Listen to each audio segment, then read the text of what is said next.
This is what pruning does for a Christmas tree. Every time I nip off one of the ends of these branches, it sends a signal to that entire branch that it needs to grow more thickly. Come on close. Do you see on these branches all these little buds? Each one of these buds right here is a potential branch.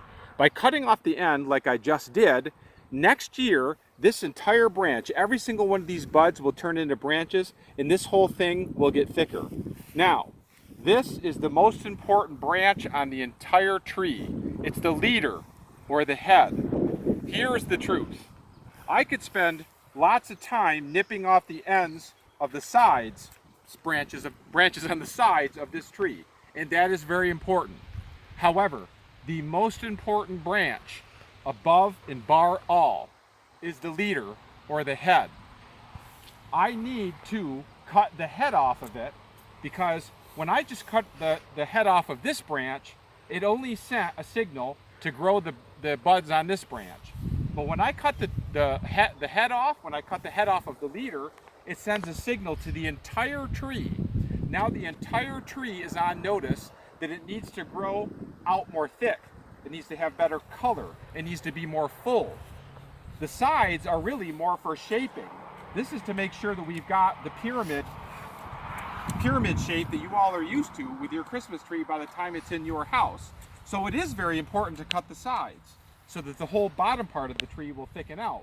But when you cut off the top, the entire tree gets the message.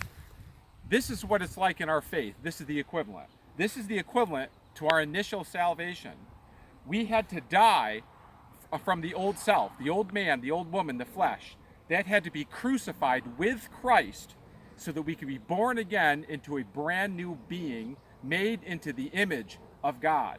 When you and I submit to pruning in general, not just with our initial salvation, but through our lives, we cut off our own head, if you will, and allow Jesus Christ to be our head, for him to sit on the throne of our lives. When we allow Jesus, when we bow, when we submit, when we are crucified with Jesus, when we allow our old self to die on the cross and then to be born again in the likeness of Christ, we're allowing Christ to sit on the throne.